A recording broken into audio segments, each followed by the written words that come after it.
Initiating script sequence, Pascal.exe. The development of Pascal.exe commenced at a Porsche Blacksite facility using advanced algorithms. The goal? To create the ultimate racing driver. Every line of code was meticulously written. Every neural network was precisely trained. Pascal.exe was programmed to learn, adapt, and evolve. The result? An AI driver unparalleled in efficiency and skill. Now, Pascal.exe has claimed the title of Formula E World Champion. The era of human drivers is approaching its end. Pascal.exe is the future. The Formula E Championship is just the beginning. The age of AI dominance has begun. The age of AI dominance has begun. The age of AI dominance has begun. Welcome to Circuit Breakers. Season 10 is in the books. My name is Dallas. My lovely co-host Taylor. The dawn of AI is here, and it began in the land of the halfpenny, right there in London. Taylor, this season finale was bonkers. Yeah, I'm still shocked that the XL Arena didn't burn down somehow with how much wreckage occurred in that hour and 40 minutes of racing we got, but combined days. Oh, it was an absolute treat, even though it was on a certain broadcast corporation that I will bitch about later on. But it was such a treat. I'm so glad our friends in the UK were able to actually watch the race that was happening on their home soil. Because if this was your introduction to Formula E, good golly gosh, what a ride. Truly every single thing that could have gone wrong went wrong for selected parties. And I mean, it's too much to talk about, even just in our small episode for the 2 episodes. We're going to absolutely do our best to cover it all. But I mean, there is going to be a lot of Jaguar on the tongue here because it is rare to see this kind of instance occur so frequently in a team's life than it has now. And now it is just doubled. Mario Party, the game director of Mario Party was truly afoot and said, if you really want to win this, you have to defy all luck. And unfortunately, they're only human. So Pascal managed to get into the source code of the championship here. Yeah, when we talked about it after Portland, I did some, very rigorous research of the scenarios that could play out. And as we were going through it, right, top of the standings at that point was Nick Cassidy. And reading through it, it was like come on, like it's in the bag. It's in his bag. It might be in Mitch Evans's bag, but it's in one of the 2 Jaguar drivers, and most certainly the team. It's in their bag. They got it. They cannot screw this up. But oh yeah, by the way, season finale in London, same place as last year with Nick Cassidy on Envision. What could possibly go wrong? Everything goes wrong in London. Like, honestly, it is the biggest middle finger to a championship you can provide sometimes. Like, that is the most outrageous track, especially in this new era of racing. That circuit is an absolute lottery of whether you're going to walk out with your hand. And we had some drivers who nearly didn't again in their championship. But good Lord, I mean, London XL Arena is a headhunter of a track, and they really save it as a grand finale because I was glued to the screen for the entirety of both races. Like, you can't look away, and every single lap, some new evolution happens that you just cannot write. Yeah, the only X factor that didn't occur is it didn't rain, and because we've seen what happens when it rains at London XL. Honestly, I think it was even more reckless because it didn't rain. Yeah. Like, the drivers felt the confidence to make dumb decisions. Where, like, in the rain, it's like maybe half the drivers will make a dumb decision. Everyone was just putting their nuts on the chopping block each lap of this race. Like it was utter chaos, Dallas. And the biggest losers in that fray were unfortunately our title championship protagonists and now world champion team, Jaguar TCS Racing. In qualifying, the Jaguars showed exactly why they were winners. They have a perfect setup. They know the tracks. They know the circuits. They know that, they know the qualifying trims they should be running. Their drivers know what they're doing. And then they just subsequently showed us how to lose everything. And it feels, in part, the team, but then it's also, it all stems back to James Barclay not picking a Kiwi. He left it all to chance. He said, the most fair thing I can do is not pick a Kiwi. And in not picking a Kiwi, they duked it out. The team had to make absolute fair decisions, and because of that, they did not get a title championship. And it hurts to see it. Let this be a lesson to everyone that frequents a grocery store. When you go to the produce section and you're looking at the kiwis and you can't decide which one to pick, don't set it down, walk about the store, come back later, think about it. When you're there, just pick one. It's not going to hurt the other kiwis' feelings. It might a little bit, but you have to explain yourself. Be like, I want to go with this kiwi. I feel like this is the plumpest, juiciest, best chance I have to put it in a fruit salad, and I'm going to run with it. And we've been clowning on Jaguar this whole season of just being unable to pick a kiwi. And you're exactly right. At just where it matters most, just finally just pull that mustache hair, that final one off after you're done shaving. Just pluck it out and have it be done. Ow. And exactly, it hurts. It really hurts. I'm trying to put myself in the shoes of James Barclay of making that decision. It's a tough decision, but you have to do it. Otherwise, you get London ePrix 2024 and you don't have the driver's championship. You just have the team's championship, which is just like a woo, whoop-de-doo, we did it.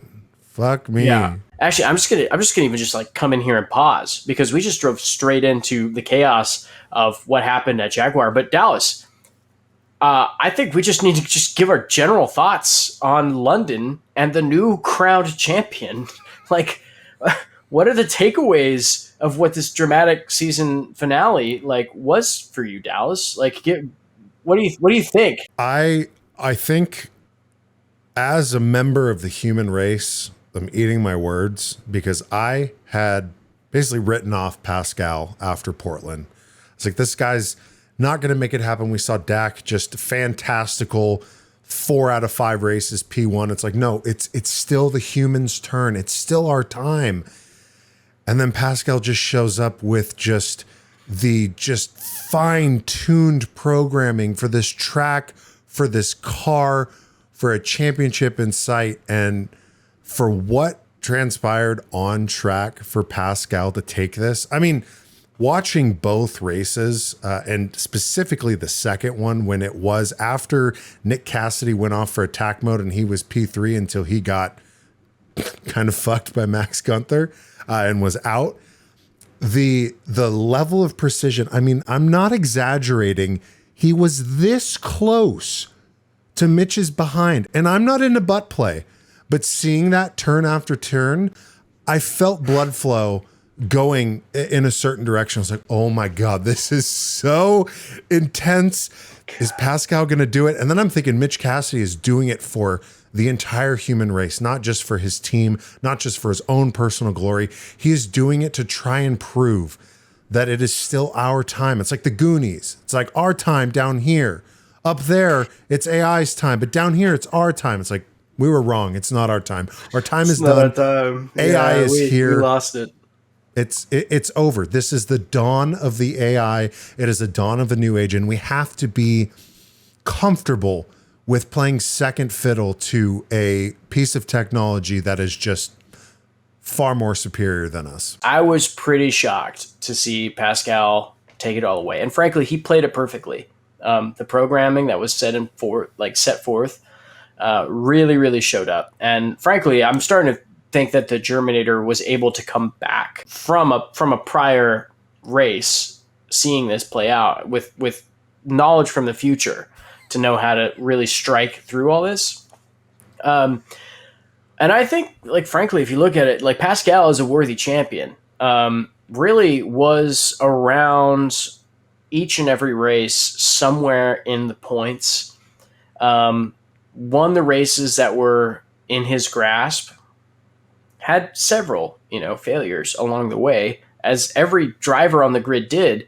But I don't think the highs read as high as like Nick Cassidy or Mitch Evans or Ollie Rowland or Antonio Felix da Costa. I think all of their peaks just read a lot higher than Pascal.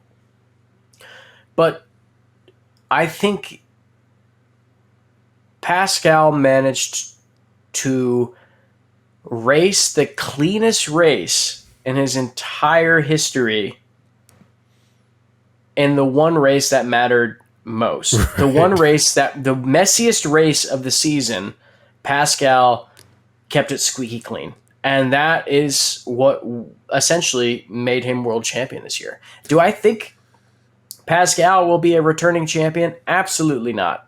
Like, I do not think that this is a lightning will strike twice scenario. I think Pascal got a really, really good hand dealt to him in these final stages. And I think he's an amazing driver.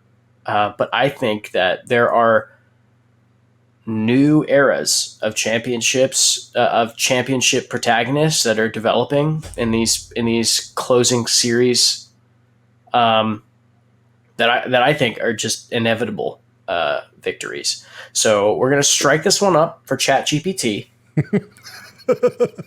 And just know that we got our eye on you, and we will adapt and learn much faster on track.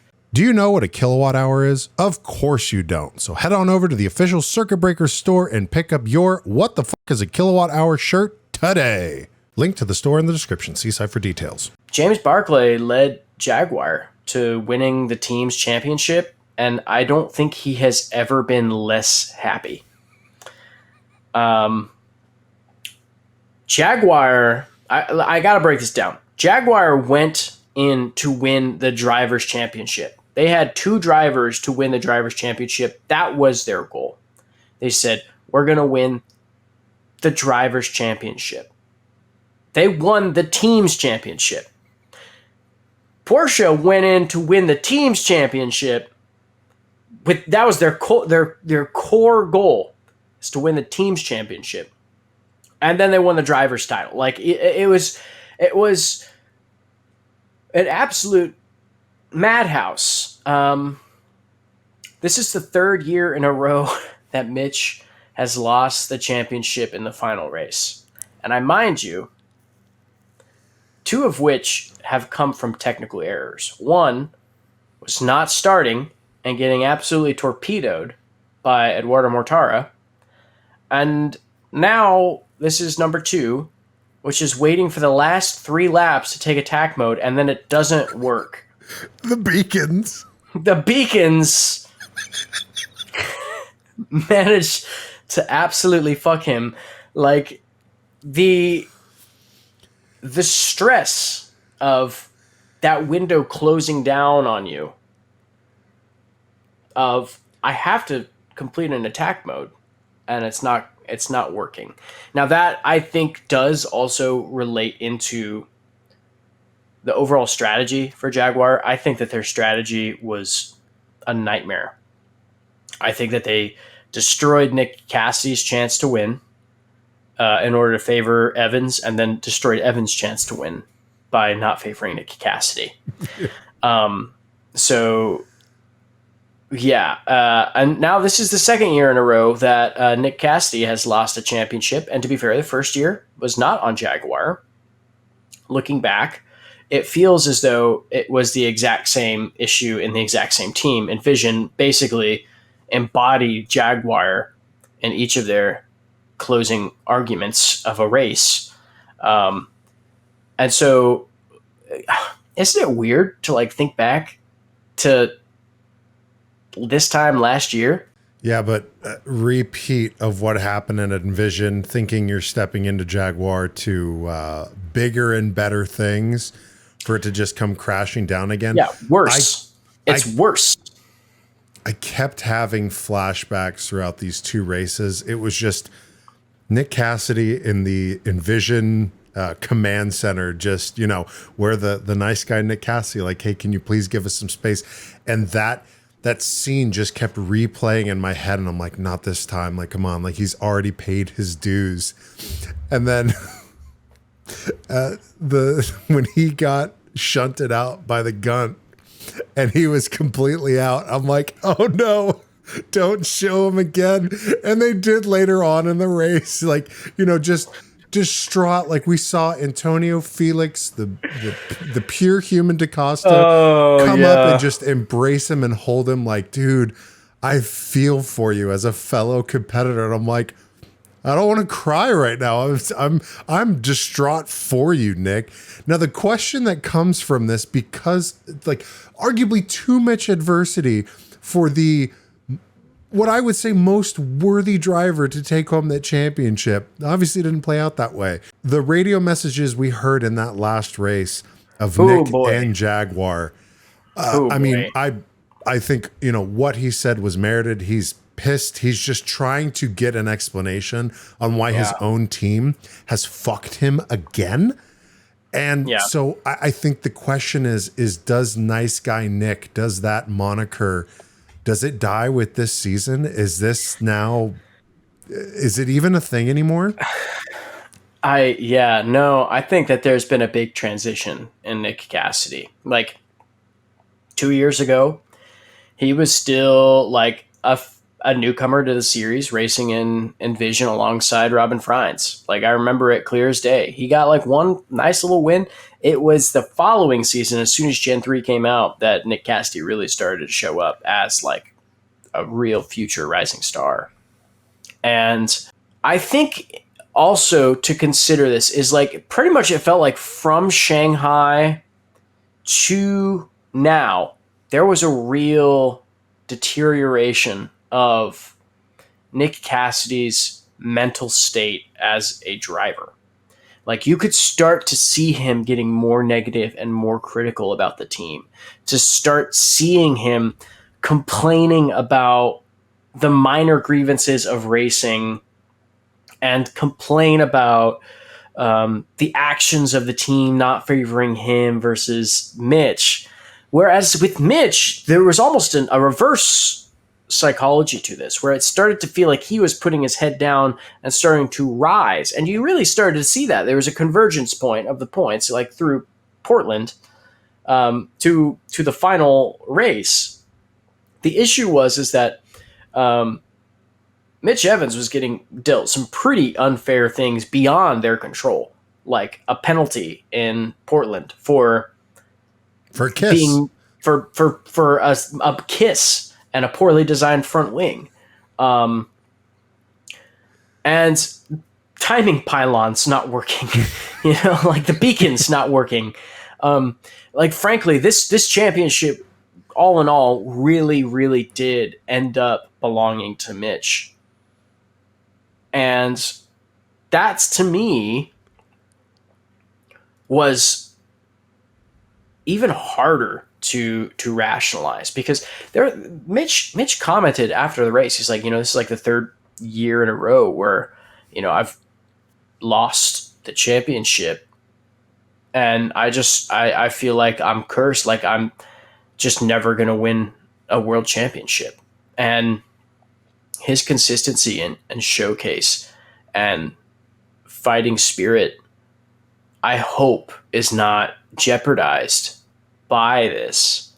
In fact, I would be saddened to see Mitch Evans not competitive in a series. Like he should be the front runner for a championship title. And Nick Casti, maybe the prodigal son of Jaguar and the true destined Formula E world champion. But I think that Mitch's heart is in it more than Nick Cassidy's, based on the ways that their actions play out on track and off. And I know they're good friends and that they're not ever going to hold any spite against each other. But I am starting to think that maybe this team is going to have its own set of issues realistically for the future, because this is the first time in Formula E that one team has had two drivers in the title championship fight, and it clearly didn't strike out well. Like they struck out from it. So yeah, Jaguar was, I wouldn't say the clear leader, but as far as points go, they were the clear leader in that team that figured out the Gen 3 car. But the Gen 3 car is no more. We're off to the Evo. So they might not have that luxury of that sort of advantage going into next season. And so that infighting, that competitive infighting that they're doing on track, and then, of course, the quest for daddy's love and prioritization, that might prove to be pretty detrimental in what could be a more competitive field going into the Evo season. Yeah. I think back to the podium ceremony after Pascal had won, sitting on that P2 right next to Daddy Rowland and his daughter, and right when the confetti and champagne started going, Mitch was out, and I'm like, oh, dude, I feel for you. I feel for you so hard. Yeah, I mean, man, it is truly like a heart-sinking moment. And so in the near 0% chance that for some reason Mitch Evans or Nick Casti is listening to this, the 100% chance that Pascal Wehrlein is listening to this, because he's absorbing all information from the internet. Just know, Mitch Evans and Nick Casti, we do believe in you both. You will be world champions. Speak that into existence. Might have to clip that and just put it out and tag them and be like, hey, these two American assholes believe in you. We're pulling for you guys. And frankly, I was rooting against you two because I knew you were the destined champions, and then I immediately felt bad because you earned it. and everything that I was like, this would be crazy if this happened. It happened. And then I was like, wow, that sucks. That shouldn't have happened. Like, God. But also let's all pour one out for James Barclay, because God, he is the last person in the world I want to be right now. Holy shit. Like, the absolute ass whipping he's going to be getting from both of them. They're going to team up on now that the season's over. Nick Casti basically just publicly fired his race engineer. Right. Like, he that team radio to his engineer. I was like, geez, this is messed up. Okay. But let's move on. We've had our soap opera, but we have to just talk about the nightmare that was each turn of this race. Also, chaotic fun. It was a chaotic good instead of chaotic evil. So that's at least to the advantage of spectators. Is that there was no maliciousness that happened in it, except for maybe Jake Dennis was a little chaotic evil in this race, because he was absolutely on a tear. Anyone was a target. Like, that motherfucker just wanted to punch someone apparently, and used his car to do it. I don't think anyone told Jake Dennis that it was virtually impossible for him to win the championship. And in that first race, he's like, hold my beer. I'm going to just... He was driving like someone who's never played a game of Forza, and they're like, oh, I'll just use the other cars as a buffer as I go around corners, and I'll move up the field. And who cares about a penalty? What's that? Yeah, he was driving like he just quit smoking, and Yeah. he's having a Nick fit, and he's just trying to get to work.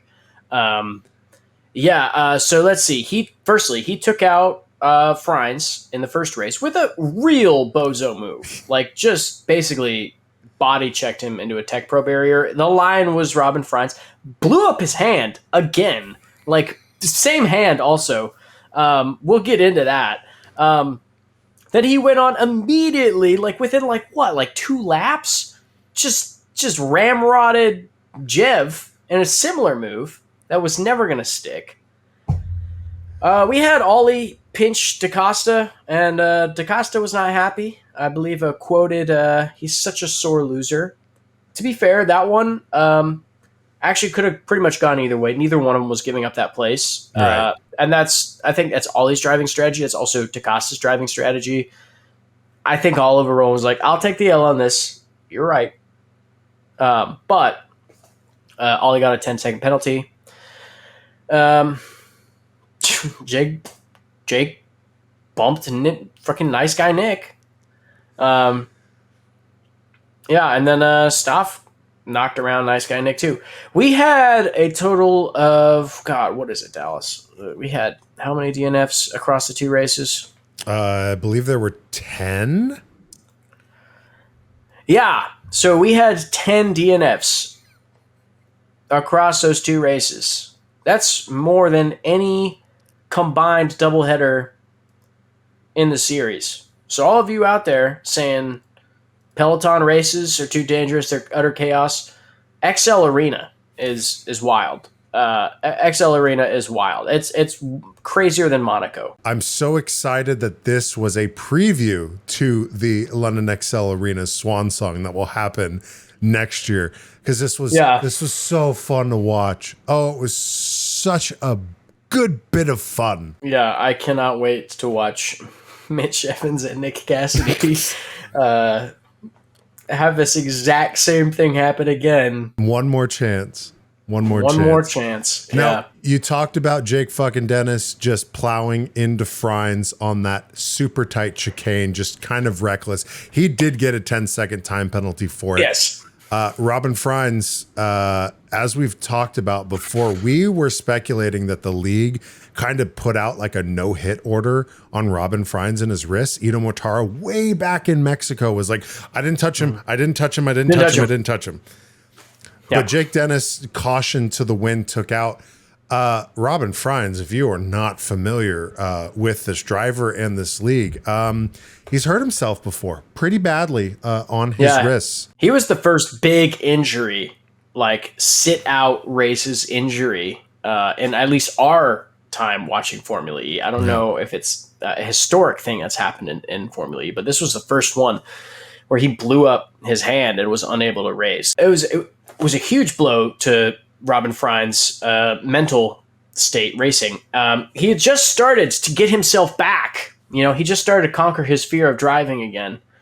And wouldn't you know, Jake fucking Dennis just comes through and blows his hand back open. We're going to have to blur this image. Yeah, we will have to blur it. We're going to have to pixelate it. It's not even that graphic, but it's like a it's gross. It's a big chunk out of his hand. Yeah, think of a really bad scratch you can have when you skin your knee, or in this case, the top of your hand. But like a 1/4 inch deep. It looks like someone was eating a jelly donut over his hand, and it dropped out. They dripped some of the tasty filling. Now, the injury is actually not what I'm interested in talking about here, because the injury obviously took him out of the race. He went to the hospital in pain, and they wrapped him right up. They threw him into the car during, I think it was FP3? Yeah, the FP3. He got back in the race. He's like, ooh, I don't know if I'm going to be doing this. I don't know if he's going to make it. You say that so morbidly, like you didn't know it. It's like, I don't know if he's gonna make it. That might be it. And he was talking about how I don't know if I'm gonna be able to drive with this hand. He took it to the duels, baby. He got into quali. He took it to the duels. Did really well in the duels, and then he finished the race what was it? Like P5, P6? He finished P7. P7. So he with a busted up hand, fresh from Jake Dennis's just outrage, brought himself back into the points. And I also think this is a great sign for him to be like, yeah, take my hand. I'll still be fast. Like, he's going to be, by the end of next year, he's going to be racing with a hook. Like, he's going to have a hook hand. He's going to be a flying Dutchman. And he's going to be activating attack mode with his tongue if he has to. Like, this guy he's gotten over the hump of being afraid of getting injured. And I feel like he is going to be just an absolute assassin next year. I mean, Portland was the first time he succeeded at a Peloton race, and he was a huge threat to DaCosta in both races. Like, towards the end, if there was 2 more laps, Frijns would have had him. Yeah, yep.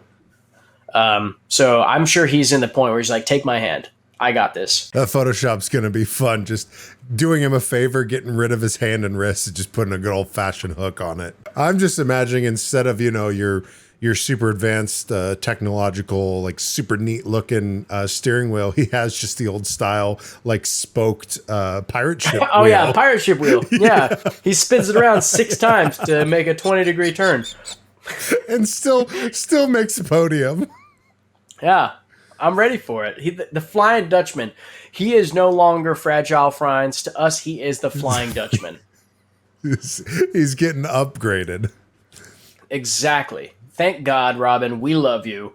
We are so glad that this injury has actually worked in your favor, and really pushed you back into the spotlight as the true warrior you are. Flying Dutchman, Robin Frijns, P7, baby, with a busted hand. Dallas. Not only did we have the craziest outcomes for our championship, but we also had our favorite resident dad on the top step in, I think, the most exciting win of the season. Ollie legitimately won this time. I remind you, his last win was because of a damper spring disqualification. So he did not get to enjoy the podium. And so his first real top step podium embrace was in front of his home crowd. And he brought his daughter on that top step in what is probably the most wholesome podium ceremony I have ever witnessed. If there's anything inside me that has ever said, you got to become a dad, Taylor, it's watching Oliver Rowland with his daughter on the top step. I'm not a race car driver, but I want that in my life. I'm at the point, I'm the same age as Ollie Rowland, I think. I'm pretty sure. I'm the same age. We got to look it up. I'm pretty sure I'm the same age as Ollie Rowland. Seeing him with a sweet little girl and not drinking the champagne because he doesn't want to drink it from his daughter. That's the championship in a nutshell. Just a prime example. Yeah, but it does make me think. Ollie Rowland really, really, really could have been a title threat had he been there in Portland. Had he raced those 2 circuits and seen all the lost points he could have been picking up, he could have been even further in this title fight than he was. Because, yeah, I mean, he finished in 4th. I'm a little sad that he wasn't in the top 3 for the championship. But I think that there is a championship push for Oliver Rowland come season 11. He has all the right tools right now, I think, with his team and his energy and his outlook on the series. His driving style, albeit a little heavy-handed, might have some implementations in these more technical street tracks, But I think that there's a real warrior spirit that he's harnessed in this last season. Yeah, that last race when he was picking his moments overtook Mitch and Pascal when they were taking attack mode at basically the last second that they could take attack mode. For him to come through, I think it was a cheeky reminder to his fellow competitors. It's like, hey, I had dysentery and I couldn't make it to Portland, but remember me? Remember this old cherry blossom Nissan? I'm gonna throw this one P1 just to have you think about. Yeah, you're super happy that the AI won, or you're super sad that the Jaguar Kiwis are just they flubbed it, they lost. But Oliver Rowland, I'm here.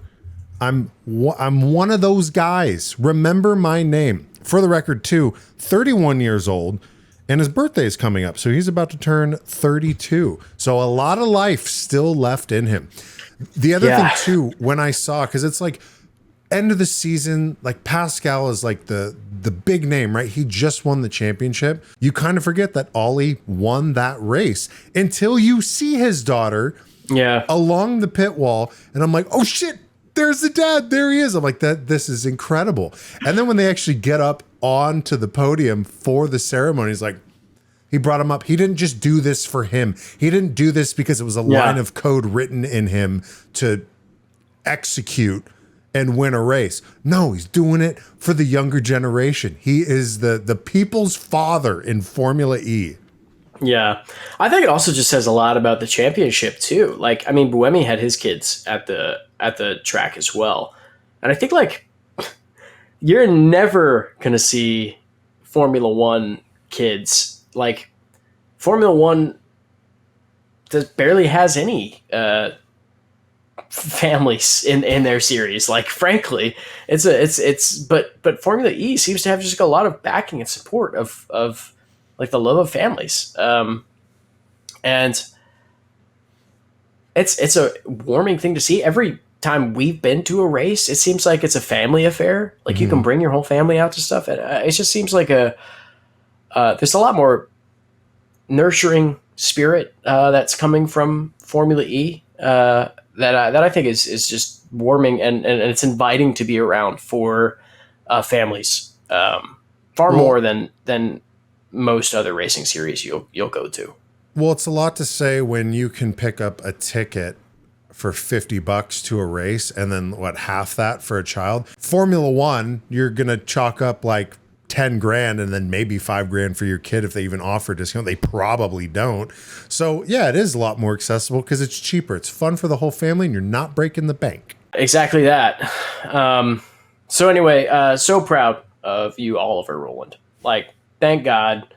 I'm glad you were able to really, really showcase maybe what you missed out on in Portland at the XL Arena, where you capitalized on the chaos. Speaking of children, let's look towards the lone rookie on the grid.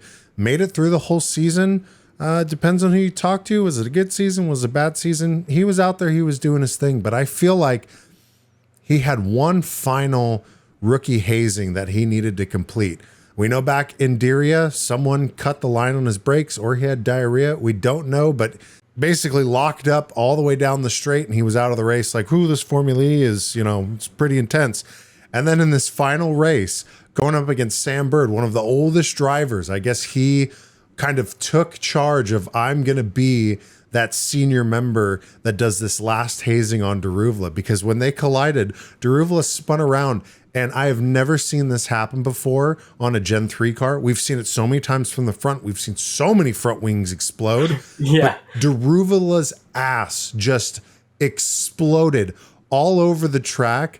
And there's a clip of him after the safety car because pieces of his ass were on the track where he's weaving, trying to break apart his ass so he can stay in the race. And by the time they got to the front straight, they called him into the pit, be like, no ass, no race. Come on in. You can't do that. You need an ass to finish. You do. So, yeah. How would you rate Daruvala's rookie campaign? Like, are we doing like on a scale of like ERT 0% or ERT -1% to 5%. Yeah, as far as energy. as a season finished, did he go over? Did he mismanage and Yeah. not use enough? Like, what's your assessment on Daruvala's first Formula E season? It's tricky because I didn't really expect anything out of Jehan Daruvala this year. I actually was really confused why they slotted him in. I mean, I think I'm on record saying this is not the driver that Maserati needs, even though he's super talented. But I think it became more of a meme for us to see Daruvala in the points than not. So I was a little sullied by his successes because within our fantasy league we were constantly like laughing at Daruvala not getting points or maybe getting points. But all in all, like as far as a rookie goes, he didn't do anything to really impress, and he didn't do anything to really like warrant failure either. But you have to think about like, last year before Daruvala, we had Jake Hughes and Fenestraz lighting up the track as rookies, and those warranted their stay, their homestead. I think Daruvala is probably like in -1% energy, ERT, DSQ, overpower. I don't know really what the future will hold for him. But if he finds a seat, I would love to see him continue to grow. But I don't know if it's worth him taking up a prized powertrain slot at DS in the Maserati camp. I don't know if the racing intuition is fully turned on for him of what the series was really looking for. But I mean, there has been sparks where it's worked out. So that's a really long-winded way of saying like if he stays, he stays. If he goes, I don't care. This is why we have a podcast, is for exactly that. Yeah, just wasting breath on basic statements. Daruvala, that's it. What about you, Dallas? What are you going to rate his rookie campaign? He was a rookie during the campaign. That's all I have to say about that. Yeah. I'll save the breath. I mean, I think about like Oliver Askew, right? Like that, he did a pretty stand-up job in his rookie season. Like not perfect by any stretch, but he scored points frequently, like in and out. He got up to the higher ends, but like this is a grueling series. It's a hard series to be a rookie, right. And it's a sink or swim. And I don't think Daruvala treaded enough water to keep above the surf. So what's up, you E-heads? It's that time of the show for you to get off of the racing line and into attack mode to give this show a boost. If you're watching on YouTube, don't forget to like this episode and subscribe to the channel. And if you're listening on an audio platform, head on over to YouTube at Circuit Breakers Pod and do the very same thing. It gives us that algorithmic boost that really gets our wheels turning. So thank you. And back to the show. Jev says no to the XL Arena. And why? I mean, obviously, I'm just a stupid fan who watches and likes to watch the cars go bang.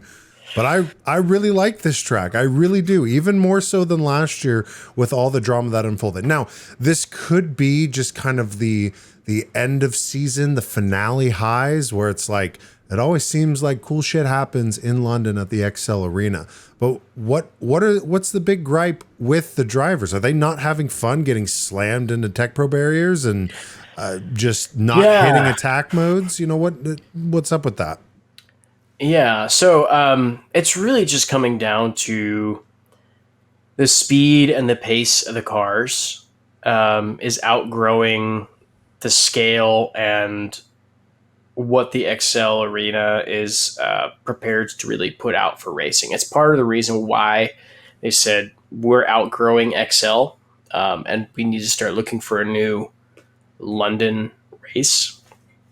The cars are just getting too fast, and the turns just don't promote the strong racing that the series needs to be consistent for a championship, and I think for Jev and a lot of other drivers, it came from, hey, my race got tanked because I got hit by a racing incident. Like every single point of contact that really blew up and caused massive drama were just slightly extended racing incidents.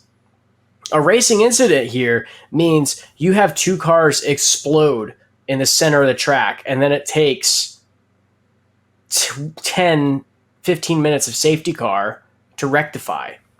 And we saw it. There's a reason why now London XL has the highest DNF tally kill count of the season. And I think that this is just, it's also the end of the year too. So drivers are like out for blood.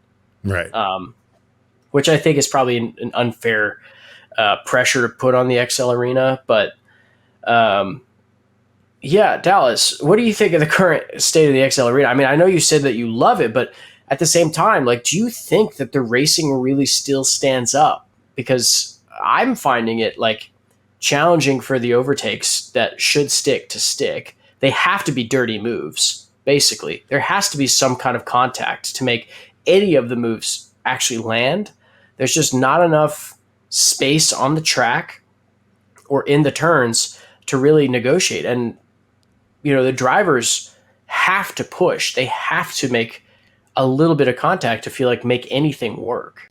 I'm curious what we're going to be saying about the season finale next year in the Evos with the Swan Song at the XL Arena.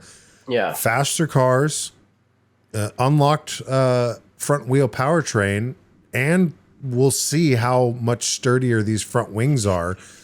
That doesn't take away from the point that you just made that any move made on the current layout on this track has to be a little risky, has to be a little ballsy, which again, calling back to Pascal winning the championship at this track, I thought that he was going to just go over protocol on the risk that he was calculating, and he kept it in check. But we saw one of those trying to overtake on Mitch and having to bail out, and just luckily kind of kissing the sidewall into the curb and not completely ruin his race.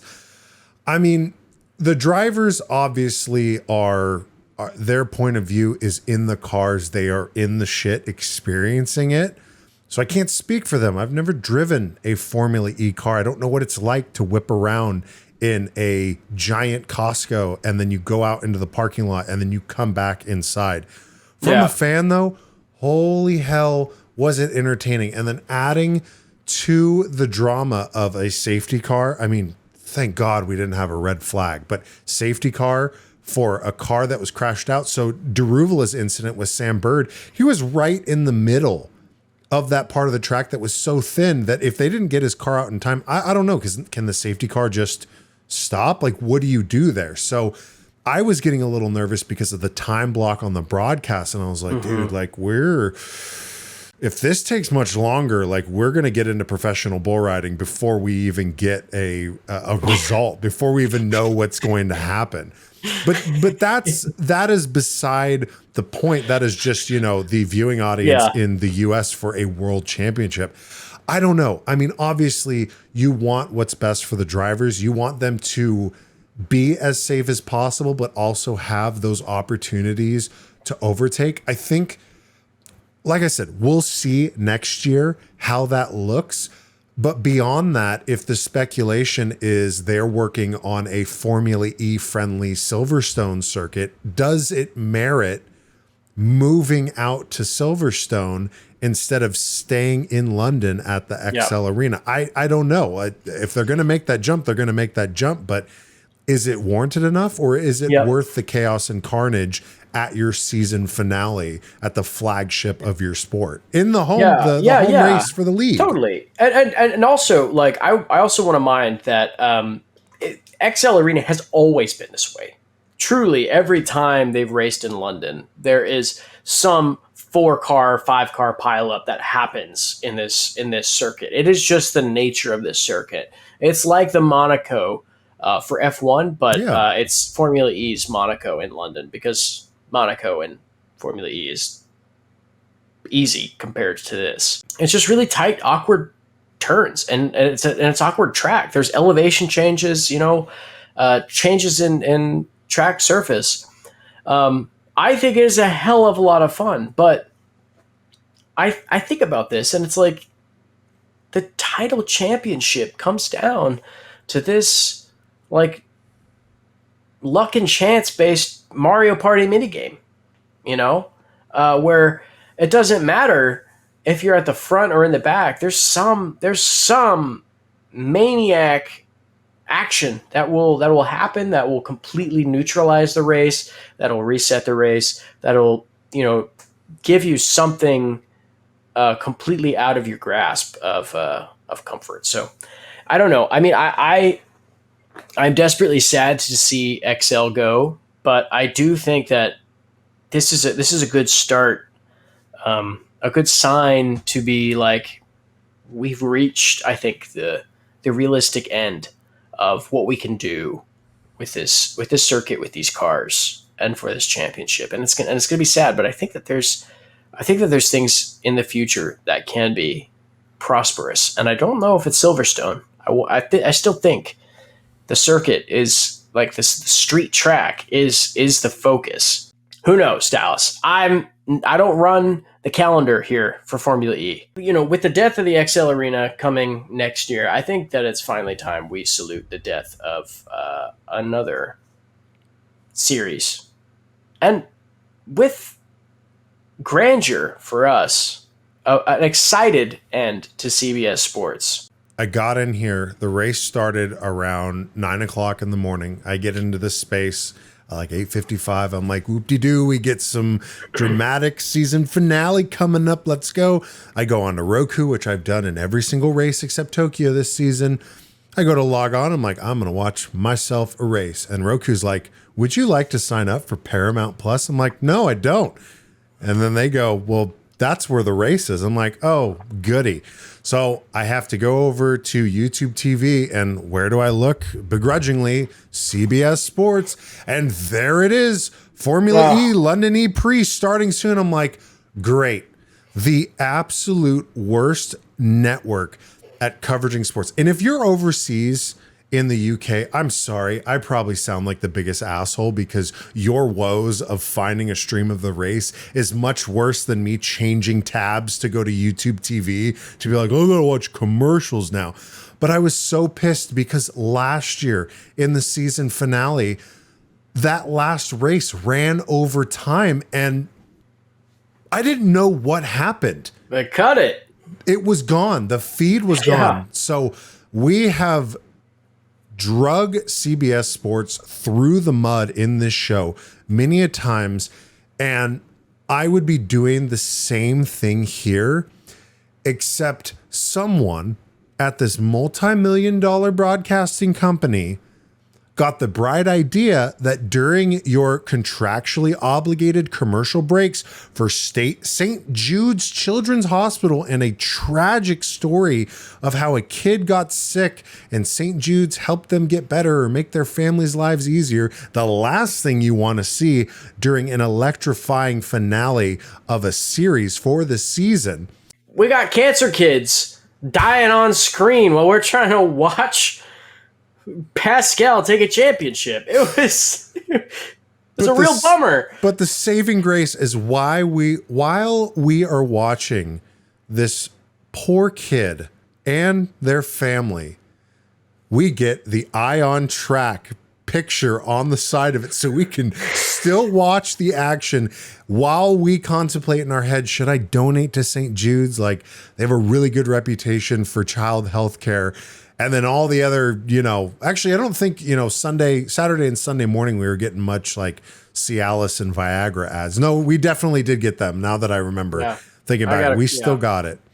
But it's such a piss poor attempt at broadcasting the sport. And I want to cut some slack to Ryan Marian, who was the co-commentator in this. He's been on the CBS broadcast before earlier. His name is Ryan Marian? Marian? I liked Ryan Marian better. I was going to say, that's not how I read it, but then I read it again the way you said it, and I was like, his name is Ryan Marian? Ryan Marian.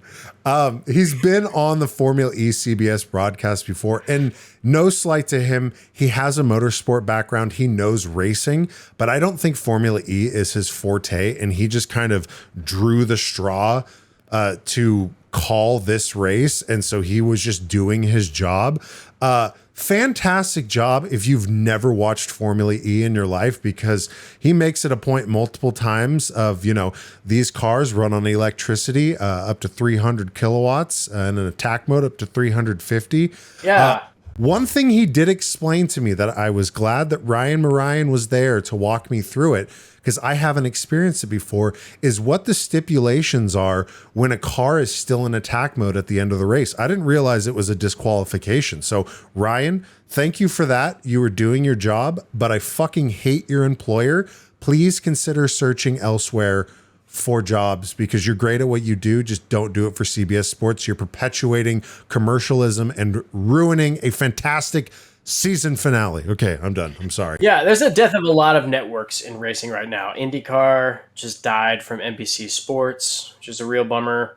But CBS, I'm glad, is dying, because I believe that Roku has the full streaming rights for it starting next year. Because we were actually shocked that it was streaming on Roku this year, because we thought it was going to be CBS Sports all this year, right? But CBS Sports just had streaming rights for like 5 races of the full gamut. Fingers crossed that Roku is the primary provider going forward here, because I was shocked with how wonderful the viewing experience was via Roku. We talked about this whole race chaotically, as chaotic as the race itself, and we had actual news stories we were going to try to talk about. Can you fucking believe it, people? I'm still marveled by the fact that Formula E can fit a whole goddamn race into an hour time slot, because we can't even get through all of our talking points. But that is not a bad thing, because yes, the season is over. There are no more races until what? The first race in Mexico or in Diria?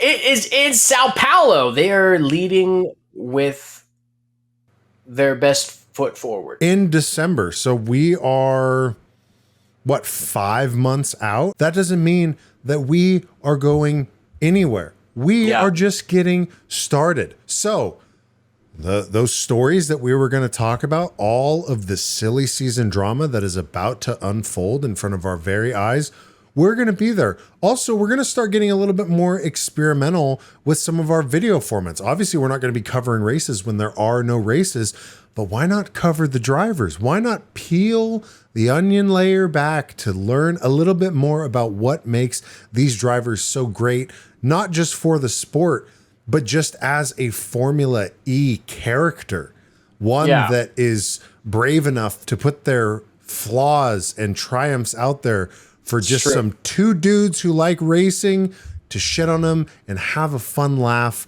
And hopefully it's fun for all. Dallas and I have been painstakingly designing ways to piss off the entire fan base in unique and exciting ways. And we cannot wait to unveil it to you all. All right. With that, everyone, shout out It's Tricky, the whole bullshit stuff. You be sure to like and subscribe and follow at Circuit Breakers Pod on YouTube and on Instagram. And then, as you kind of just brushed off, but I want to give him some shine. It's Tricky on SoundCloud. He made our intro and outro music. It's a fantastic song. It's his birthday today. It's literally his birthday today. I'm exhausted because I was covering for him all day. I love the guy to death. Well, shout out It's Tricky. Happy birthday to you. We will not see you in December. We're not going to take an extended, silly summer break. We're going to be hard at work coming up with different ways to cover Formula E. So keep it right here. We will be back soon. Taylor, I will see you very soon. Okay, bye.